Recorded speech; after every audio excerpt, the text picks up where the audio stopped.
RCP Singh एक बार फिर से सुर्खियों में है। 6 अगस्त 2022 को उन्होंने जेडीयू को बाय बाय कह दिया, नीतीश कुमार का दामन छोड़ दिया। पार्टी छोड़ने के साथ ही आरसीपी सिंह मुख्यमंत्री नीतीश कुमार पर खूब बरसे भी हैं। उन्हें जो नहीं कहना था वो भी कह दिए। कभी नीतीश कुमार को अपना एकमात्र नेता बताने वाले आरसीपी पार्टी छोड़ते वक्त उन पर कई गंभीर आरोप भी लगा चुके हैं।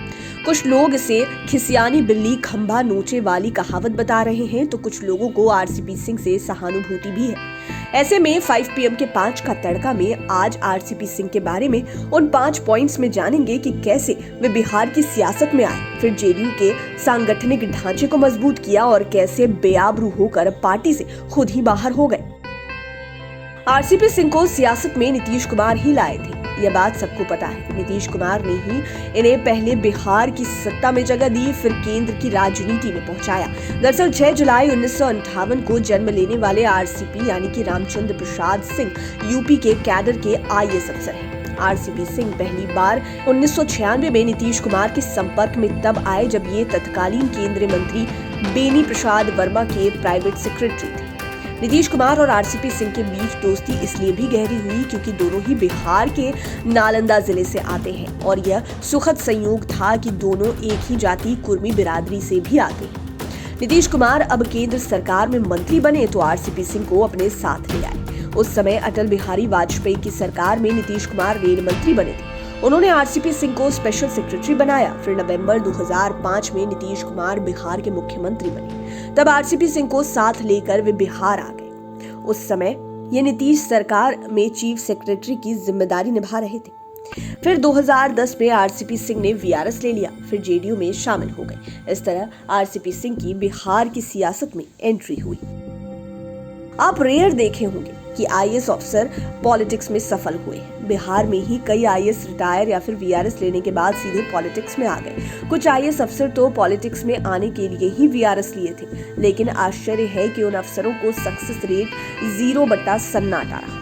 लेकिन आरसीपी सिंह किस्मत के धनी थे। 2010 के आसपास का समय चल रहा था।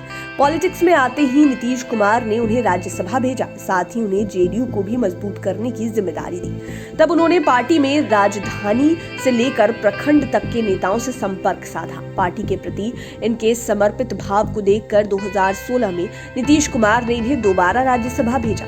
इसके बाद 2020 में इन्हें पार्टी का राष्ट्रीय अध्यक्ष बनाया गया। चुनाव के समय इनकी जिम्मेवारी और भी बढ़ जाती थी। आपको बता दें कि आरसीपी सिंह हायर एजुकेशन के लिए जवाहरलाल नेहरू विश्वविद्यालय यानी कि जेएनयू से, ये मूल रूप से बिहार के नालंदा जिले से आते हैं। मुस्तफापुर के रहने वाले आरसीपी सिंह की प्रारंभिक पढ़ाई गांव में ही हुई है। इसके बाद जिले के हुसैनपुर से हाई स्कूल की पढ़ाई की। पटना साइंस कॉलेज से इन्होंने हिस्ट्री ऑनर्स की डिग्री ली। 1982 में इन्होंने गिरिजा देवी से शादी की। शादी के 2 साल बाद उन्होंने 1984 में आयोजित यूपीएससी की परीक्षा को क्रैक किया।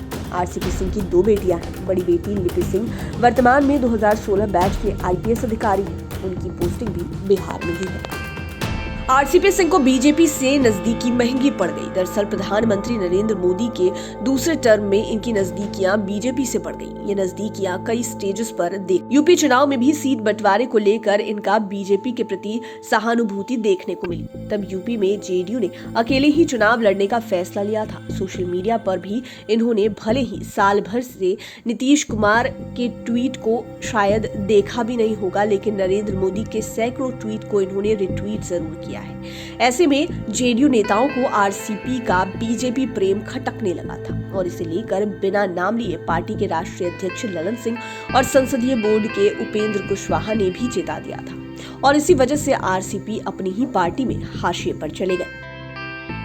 अब बात करते हैं नीतीश कुमार और आरसीपी सिंह के बीच संबंधों के बारे में। पिछले दिनों पटना के पीसी में आरसीपी सिंह ने रिश्तों में खटास के बीच कहा था कि नीतीश कुमार से उनका रिश्ता करीब 25 वर्षों का है। जेडीयू के लिए हमने लंबे समय तक संगठन को मजबूत करने का काम किया है। आगे भी जेडीयू के लिए हम अपनी भूमिका निभाते रहेंगे।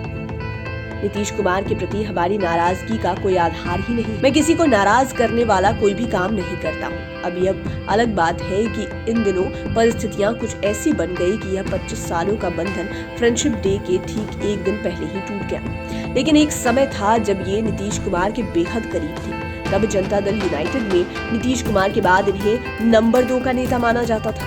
आप दोनों के बीच की प्रगाढ़ता का अंदाजा इसी से लगा सकते हैं कि जब नीतीश कुमार ने पार्टी के राष्ट्रीय अध्यक्ष का पद छोड़ा तो उत्तराधिकारी के तौर पर आरसीपी सिंह ही उनकी पहली पसंद थे। बताया जाता है कि जेडीयू की नीतियों को बनाने में भी इनका अहम योगदान रहा है। यह भी कहा जाता है कि नीतीश के कई बड़े राजनीतिक और प्रशासनिक फैसलों में आरसीपी सिंह की महत्वपूर्ण भूमिका रही थी। तब इनकी बातों का भी नीतीश कुमार काफी वैल्यू देते थे, लेकिन अब सब कुछ खत्म हो गया है। केंद्र में मंत्री बनना आरसीपी सिंह के लिए जेडीयू में शुभ नहीं रहा। जब से ये नरेंद्र मोदी की सरकार में केंद्रीय मंत्री बने तब से इनकी नीतीश कुमार से दूरियां बढ़ती चली गई। बाकी नेताओं को भी बोलने का मौका मिला। हालांकि कुछ दिनों तक दोनों ही ओर से कहा जा रहा था कि पार्टी में कोई विवाद नहीं है। नीचे से कुछ नेताओं में थोड़ा बयान को लेकर कभी कभी स्थिति असहज हो जाती है। नेताओं के बीच कभी भी किसी भी तरह का कोई भी मतभेद नहीं है, लेकिन दिनों दिन जिस तरह से नेताओं के बीच बयानबाजियां हो रही थी उससे साफ हो गया था कि या तो आरसीपी सिंह को जेडीयू पार्टी से निकाल देगा या फिर ये खुद ही निकल जाएंगे। और ऐसा ही हुआ। जिस तरह पार्टी ने जमीनों की खरीदारी को लेकर गंभीर आरोप लगाया और प्रदेश अध्यक्ष उमेश कुशवाहा ने शो कॉज नोटिस भेजा, उससे आरसीपी सिंह इतने अधिक मर्माहत हो गए कि 24 घंटे के अंदर ही उन्होंने पार्टी छोड़ दी और जाते जाते जेडीयू को डूबता हुआ जहाज बताया। पॉलिटिकल एक्सपर्ट्स की माने तो केंद्र में मंत्री बनने के लोभ ने आरसीपी सिंह के सियासी समीकरण को गड़बड़ कर दिया।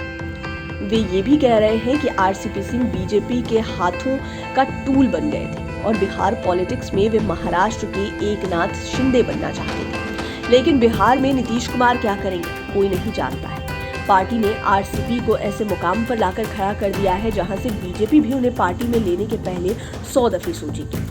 दरअसल जब केंद्र में कैबिनेट का विस्तार हो रहा था तब बिहार के साथ ही पूरे देश को लग रहा था कि जेडीयू कोटे से कम 2 लोग जरूर मंत्री बनेंगे। 2 लोगों में आरसीपी सिंह के अलावे ललन सिंह का नाम भी सामने आ रहा था। लेकिन जब शपथ ग्रहण समारोह हुआ तो उसमें केवल आरसीपी सिंह ही शामिल हुए तो पार्टी के बड़े नेताओं के पैर के नीचे से जमीन ही खिसक गई। हालांकि डैमेज कंट्रोल के लिए ललन सिंह को राष्ट्रीय अध्यक्ष की कुर्सी दी गई थी। इस कुर्सी से भी अंदरूनी जख्म खत्म नहीं हुआ और इसके बाद के सियासी पेंच में आरसीपी सिंह की एक कर सभी कुर्सी चली गई और अब नीतीश कुमार से 36 का संबंध हो गया है। और पार्टी से निकलने के बाद आरसीपी सिंह ने कहा कि नीतीश कुमार काम नहीं करते थे बल्कि 3-3 घंटा भूंजा खाते थे। और उन्होंने यह भी कहा कि नीतीश कुमार 7 जन्म में प्रधानमंत्री नहीं बन सकते।